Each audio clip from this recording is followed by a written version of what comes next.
Cheat days. We all know about the concept, but have you thought about how the word itself affects your journey? Let's talk about that.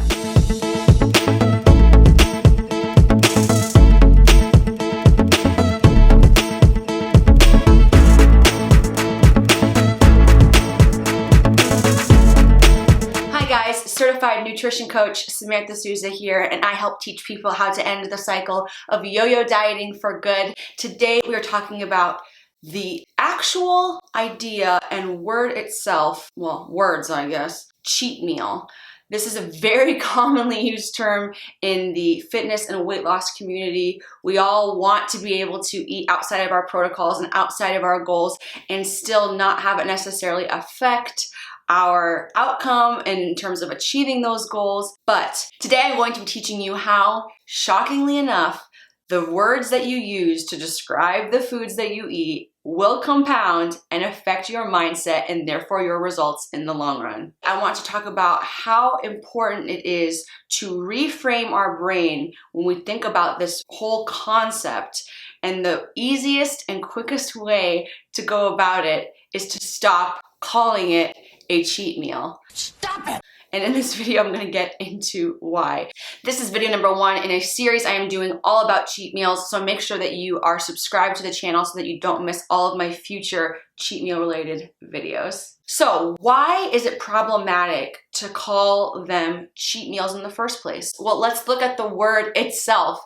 Cheat inherently is synonymous with something bad. You are doing something not good, right? Well, where's the harm in that? What's problematic here is that you are now demonizing certain foods or food groups. This especially pertains to the keto community. Hear me, carbs inherently are not bad.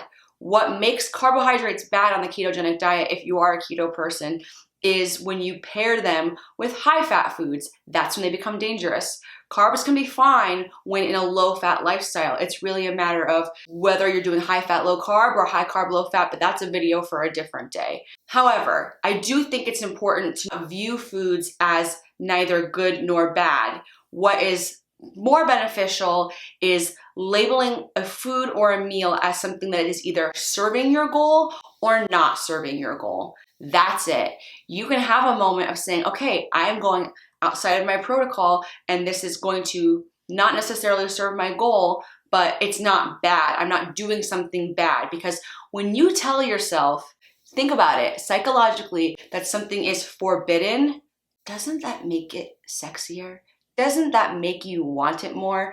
Now, all of a sudden, these things are elusive and forbidden, and now you're thinking about them a lot more as opposed to just existing in a world where maybe that doesn't serve my goal and this does. This is why I don't use the phrasing cheat meal in my coaching whatsoever in my Diet Destroyer program. You're not doing anything wrong by eating outside of your protocol every once in a while. So once I started to realize that I didn't like using that word with my clients or even in my own personal life, and if you're not aware, I've maintained a nearly 80-pound weight loss for almost 10 years. You can watch my weight loss journey video up above. So when I realized that that was not going to be a word that I was going to use either in my journey or with my clients, I decided to then try the word treat meal instead. But that wasn't the best idea either. I'll tell you why. Because now we've overcorrected. Now we've taught ourselves that these foods are treats, therefore implying the foods that we get to eat 95% of the time are not treats, and therefore now those foods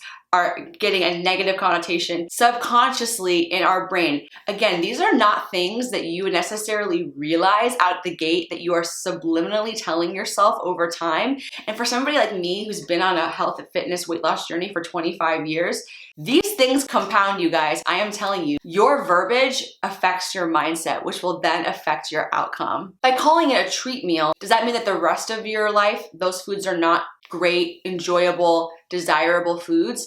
That's going to make them less appealing, and now this treat is going to be a treat. There's also a potential snag in starting to look at food as a reward, which can also create potential negative correlations in your mind in relation to food. There's going to be a lot of great things that happen to you in your life, and if you reward yourself with food all the time, then everything becomes a treat, which then means nothing is a treat, right? Because it all just becomes your new normal. It's not necessarily a smart tactic going forward. It's not to say that you shouldn't go outside of your protocol every once in a while or that you shouldn't celebrate by going out to eat, what have you, but the celebration should be the event and not what's going in your mouth. Makes sense? So you're probably asking yourself, what do I actually call the event of eating outside of your protocol? Well, it's a word that's become really popular, at least in my little small community of people over on Instagram. If you're not following me there, go follow me at Samantha Souza Official. But I don't want to say I've coined it. Maybe I've made it popular. I don't remember where I heard it before. I don't know necessarily if I made it up.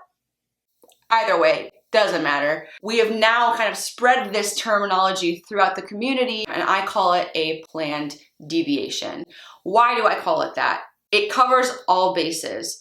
It acknowledges that it is a deviation from what you normally do, but it's not a binge, it's not a treat, it's not a cheat. It's just something different that I'm doing today. But more importantly, the most important part of this phrasing is the planned part, because it's not a planned deviation if it's something that happens in the moment. Because I got news for you, that's not a cheat meal, that is a lack of willpower. Say what you want to me in the comments, but it's part of me caring about you as a viewer is telling you the hard truths. That's not a cheat meal, that's not a planned deviation, that's I had this goal and then I felt weak in the moment and changed my mind. What's different about a planned deviation is just that, it's planned. You know, Saturday night, I'm going out with my significant other and we're gonna go eat pizza if you're a keto person, which obviously would be outside of the realm of what you would normally be eating, right? But you've planned it, you've allotted for it, you have the control going into that event knowing that it is a one and done situation and you're going to go right back into your old routine. I got news for you. If you are deviating in the moment out of impulse, that's going to lead to a lack of self-control compounding over time that is very, very dangerous. My best advice is instead plan something in advance where you know you're going to be outside of your protocol, and that will keep you compliant the rest of the time. In my experience with clients and in my own personal life, changing this verbiage has made a huge, huge impact to how I look at certain foods.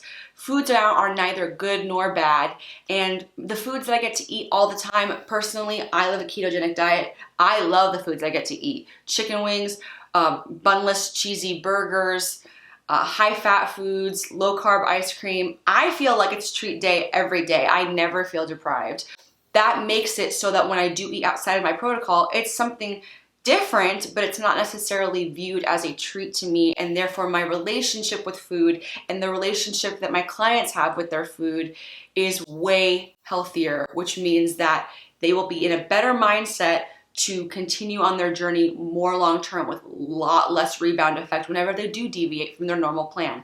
This applies to any diet you're on, any sort of fitness goal, if you are doing something different than what you would normally be eating. I hope that if you change your mindset and you change your verbiage and the way that you speak to yourself and to your food in a weird way can make your journey a lot more streamlined and a lot easier mentally and emotionally, because this is not always an easy road. I don't care if you've been a bodybuilder your whole life, being on a cut or being on a diet is always difficult. This is just one step that I teach my clients here. If you are looking to end the cycle of yo-yo dieting for good, I have an absolutely free masterclass that goes into a lot of other different topics that can maybe help you on your journey, including getting away from the mindset of being good during the week and then deviating on the weekends. Because if you're watching a cheat meal video, I have a feeling that maybe you're one of these people. So maybe you should go watch that masterclass.